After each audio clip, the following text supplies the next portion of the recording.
just remind potential looters that you never know what you're walking into. People have a right to defend their property. This part of Florida, you got a lot of advocates and some proponents of the Second Amendment.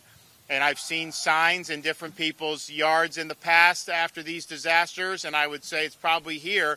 You loot, we shoot. You never know what's behind that door. If you go break into somebody's house,